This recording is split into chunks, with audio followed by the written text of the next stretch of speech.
Hey, I'm so excited to have Rob Dixon here with us talking about his book, Together in Ministry. Yeah. So in Together in Ministry, you talk about the topic of women in ministry. And I just want to get right to it. Like, what drove you? What inspired you to talk about this topic, especially as a man, like kind of leading in this way? Kind of give us some idea of how you got to that point. Yeah. Well, thanks for having me. Together in Ministry, I'm super excited coming out next month. It's about women and men working together in the ministry context. If you'll permit me, I think there's a few different motivators. So I'll identify a couple of them. I mean, Please. one is I do feel called to do this work. And so in some ways, writing the book was an expression of fidelity to what I sense God calling me to do. And, if you're operating in the flow of God's call in your life, I think that can get you through some of the tougher spots. Writing a book isn't easy, and so I think that's important to me. Another one would be I really feel like I've experienced the joy of partnering together with women in my ministry life. I've had women supervisors, women as peers. I've supervised women. Not to say it's been easy the whole way, but it's been joyful and life-giving. And I want that for others. And so that's a motivator for me is, can I give? I mean, in some ways, I think of Together in Ministry as a gift to the church, a gift to the community of faith that they can experience some of the joyful experiences that I've had. Another one would be more of a personal thing. So I have 4 kids, and I ask myself sometimes, what kind of a church do I want them to experience and walk into? And at least with this conversation and this topic, part of the answer is I want them to be in a church that welcomes them fully. And Mm. that's true whether it's my son, and that's true whether it's my 3 daughters. And whatever their sense of call is, however God's gifted them, I want the church to receive that with open arms and put them to work. And so that motivates me to think about how can the church be all that the church is meant to be, all that God calls the church to be, right? And so maybe that leads me to another one, which is I do feel like scriptures, the Bible calls us to reconciled partnerships, equal partnerships as women and men. I think it goes all the way back to Genesis 1. It's reaffirmed in the scriptures again and again. And so, I mean, to me, writing the book is in some ways trying to be obedient to what I understand from the scriptures. And so I think if we can press into that, we'll experience the benefits of that. And then one more I'll share with you, which is I'm a person of mission. So mission matters to me a lot. I mean, I've spent 25 years in vocational ministry, and I'm totally convinced that if women and men can work together well and have those partnerships be flourishing, the mission of God will advance and potentially even exponentially. So, I think for a long time in the church, we've been trying to fulfill the Great Commission with half the team either limited in their gifting or put on the bench in some ways. And so I think it's time to try something different. So can we conceive of a ministry context where women and men serve equally? And I think if we can, we'll see the mission advance. One more thought on this, which is this is a place where corporate America has figured this stuff out. Corporate America has a category for diversity and the value of diversity. I mean, one of the catchphrases I've come across in my reading is diversity equals dollars, right? That's corporate America's kind of take on diversity. In the church, I'd love to see the church catch up. And we don't need to use diversity equals dollars, but we can maybe think about diversity equals mission. And so those are a few streams, and I'm grateful to have so many different sort of motivational streams because this is hard work. And so those help me keep the fire stoked and burning. That's great. It is hard work. I like the perspective of you looking at your children and saying you want them to all have an opportunity to use the gifts that God has given them. Yeah. And taking a look at it that way and looking at scripture saying, man, we have gifts. And if we come together as a body, what if we're missing part of the body? Like somebody's been equipped to do something. And because of our systems, patterns, history, tradition, whatever term you want to give it, we're stopping somebody from using a gifting that they have. And That's right. there could be so much that we're missing out on that we don't even understand. And I like the way that you say that we could fulfill so much more. Think about the effectiveness that we could have. And just having the whole church engaged, men, women, children, everybody, engagement is such a difficult thing. So thinking about how is it we can be more effective to do that, that's really good. That's a big picture approach to it Yeah. that I appreciate that. Yeah. Yeah. And it's affirming as a woman hearing you say that, because there's been so many times in my life where I've been accepted, but then to have any sort of like specific ministry positions, like if I'm going to teach, and I feel like that's been a gifting that God's blessed me with, but then well, you can only teach if Chuck's beside you, or you could only teach if it's this one special, and so like trying to figure out like, where's my lane? Like, where do I fit? Sure. And having someone just say, we accept you, we see the calling that God's put on your life, and you're doing it already. And so, yes, come here. Like, that's such an empowering feeling that as we've looked at our boys, we want them to feel completely free to do the ministry that God's called them to do. But sometimes I know for me, like, I'll kind of see some doors shut and I'll kind of say, oh, well, if the guys want to do it, that's fine. Maybe it's just not supposed to be, because God would open the door, right? If he wanted, and I'll kind of do this. But thinking about my kids, I'm like, if I had a girl, I would not want her to see me saying, okay, well, I won't, And so even for my boys, like, they're going to have a wife, they're going to have maybe a daughter, hopefully a daughter, and we'll get grandkids, but granddaughters. I haven't had any girls in my life. I have 4 brothers as well. So no girls around, but eventually I will have some girls around, and even the girls at church, I want them to see that they can do ministry and seek the Lord for the calling, not man. But sometimes it can get confusing if some have the man around saying no.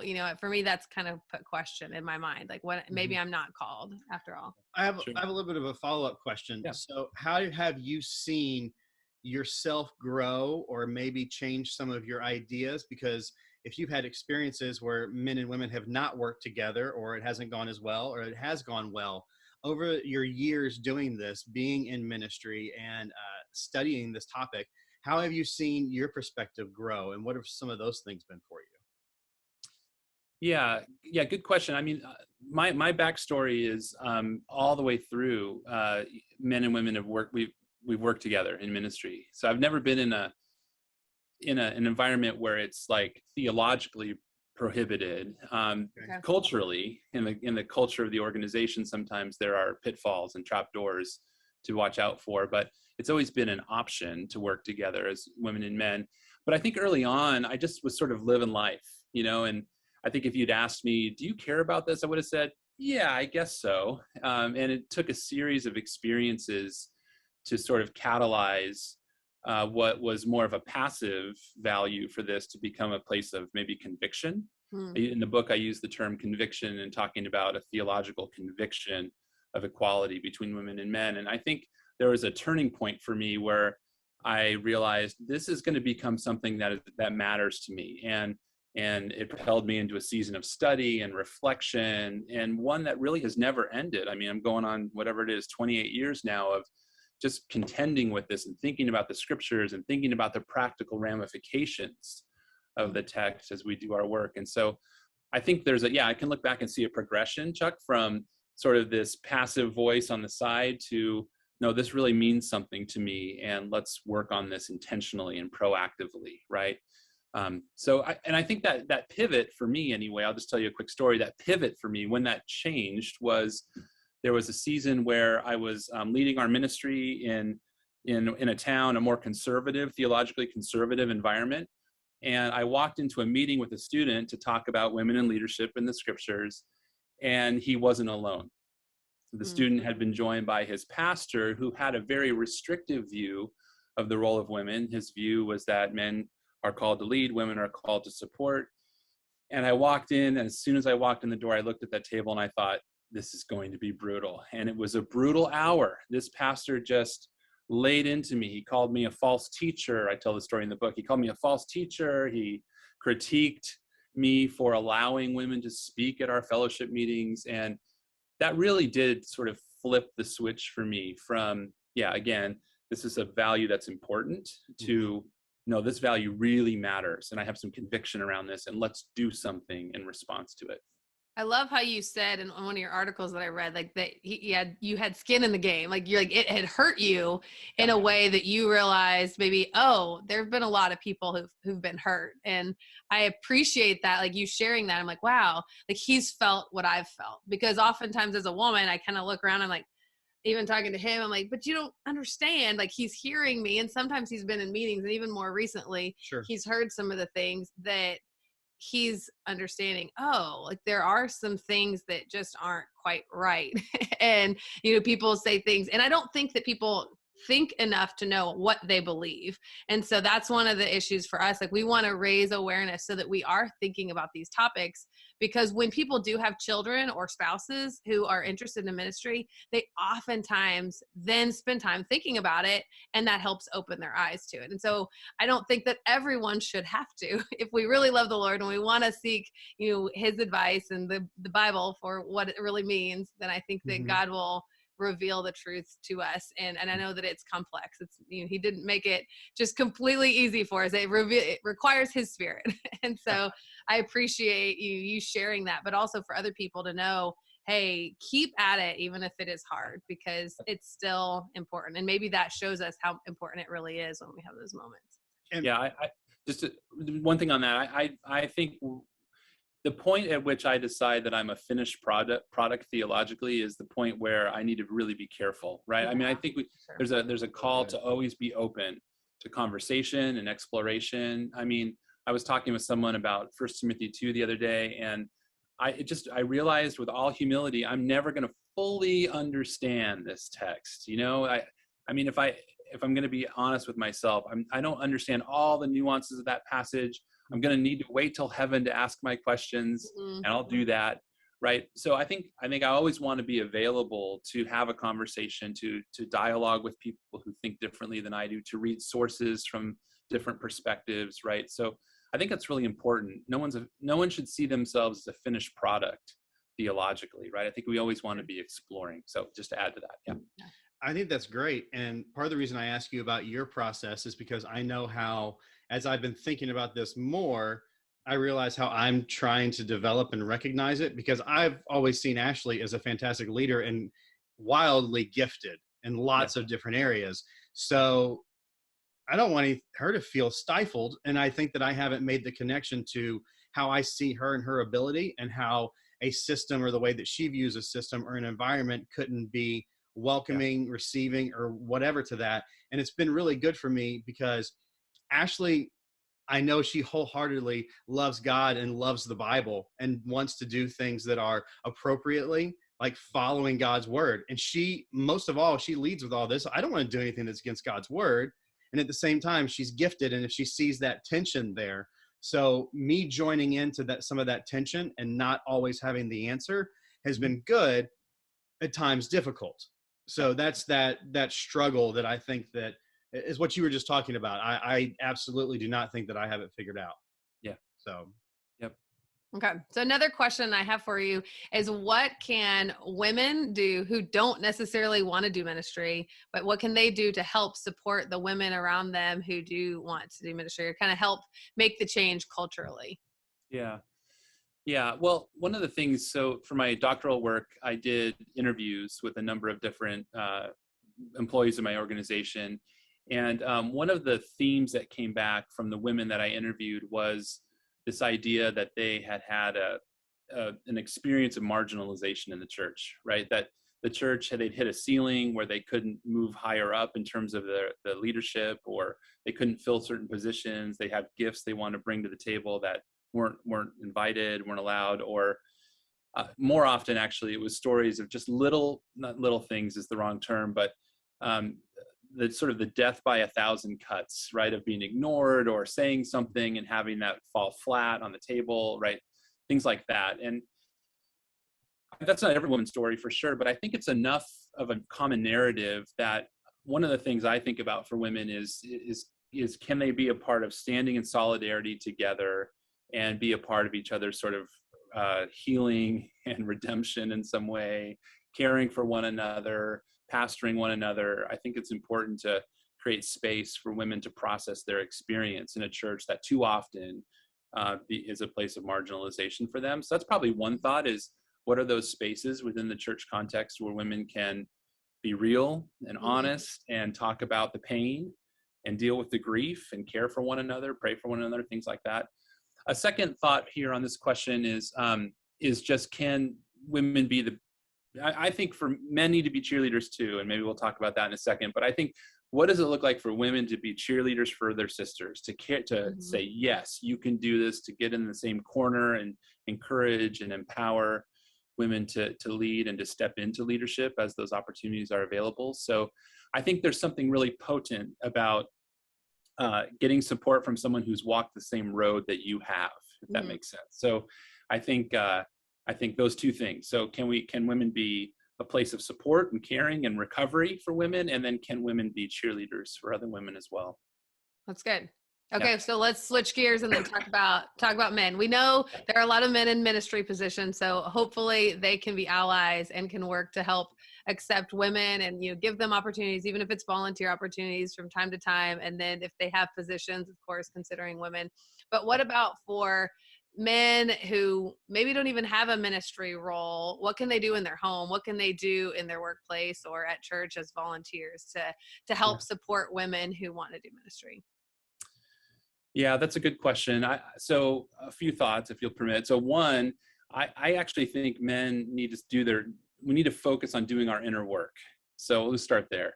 And maybe is it the Hippocratic? I'm not that kind of a doctor, but the Hippocratic Oath, right, says first do no harm. And I think for men, can we be doing our inner work so that we're not harming our sisters? And there's too many stories, we all know them, of men that are treating women poorly in big ways, small ways, right? But that's just so are men doing the inner work of letting Jesus transform them and bring wholeness and healing around how they view women, about how they think about themselves? So that'd be my first place, I think, is there's a whole chapter in my book on sort of increasing awareness of what I call gender brokenness. And I think for men to go on that journey, that's probably the place I would start, I think.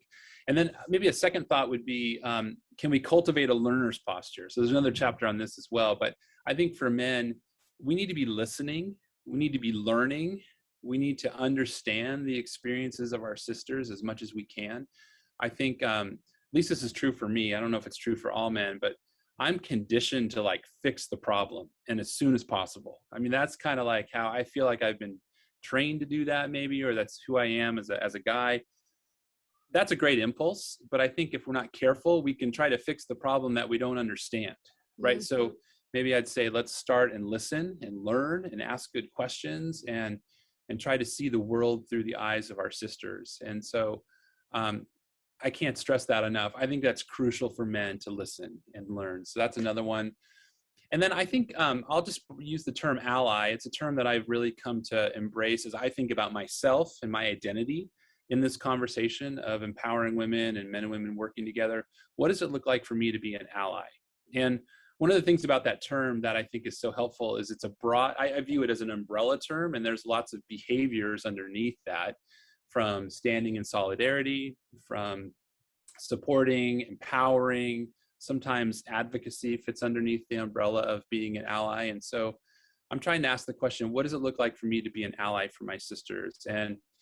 And so then it becomes a quest to kind of discern in each situation which ally behavior is the one to use here, right? And so sometimes that means I'm just listening, praying. Sometimes that means I'm sponsoring women into greater leadership. Sometimes that means I'm going to advocate for her if I've asked permission. I'm going to advocate for her with the organization. So I'm just trying to assess with each of the different partnerships that I'm in with women, what's the right way to express my allyship? And one more thought on this. I'll take my cues from Jesus here. I mean, when I look at Jesus in the Gospels, ally is a good word to capture Jesus's engagement with women. I mean, one of my favorite quotes is from Walter Wink, and he says that in every encounter that Jesus has with women in the Gospels, he's violating some sort of social boundary, some sort of social mores, right? And so there's a way in which he's pushing the envelope, and I want to be that kind of a person in our context today as well. That's really good. No, I think that's great. I think talking to men, something that you said that I was thinking a little bit more about was how men like to fix. And sometimes we think we're fixing, but we're just trying to make the conversation go away. Sure. And those are two different things. Like if she comes to me with a problem and I engage with her and have a conversation, okay, what can we do about this? Or I can just figure out the quickest way to make the uncomfortableness go away. Yes. And those are two different things. For sure. I think sometimes like maybe a response could be, oh, well, I accept you. I don't think it's really that big. You're like, no, you're fine. Sometimes people will say that like a kid's crying and you're like, oh, you're okay. Hush, hush, and so I think it's a good point to say like listening. And I think the problem solving is a really good gifting. We do need to not just whine, not just complain, but to then think, what are the ways that we can become aware and then make a change, ask for something. And of course, we're not going to make a change with every person because people have free will, but we can, try to be respectful and, and try to make a difference. So one of the things that Chuck did even this week with our kids, I don't know if something stimulated them saying it, but he just said, hey, we're going to be careful in the way that we talk about women. Like if you feel like you weren't strong enough, we're not going to call each other a sissy, because that would imply that a woman is weak. And I think you say something like, your mom's strong, you're like, she could outrun you. Well, I can't outrun him. I did get some kicks with the soccer ball earlier today. And one of my sons was like, you're really good at soccer. And I'm like, not really, but I got a couple of blocks in there. But I do appreciate how that's an ally for me whenever I hear him say that. He's not going to allow inappropriate woman jokes. He's not going to allow like the teasing. And I think even for me, I've caught myself saying something like a sissy type term because that's the language that was used in my house growing up. And I don't even think of it meaning anything toward women, but trying to change the way that we think and the way that we speak, because it does matter.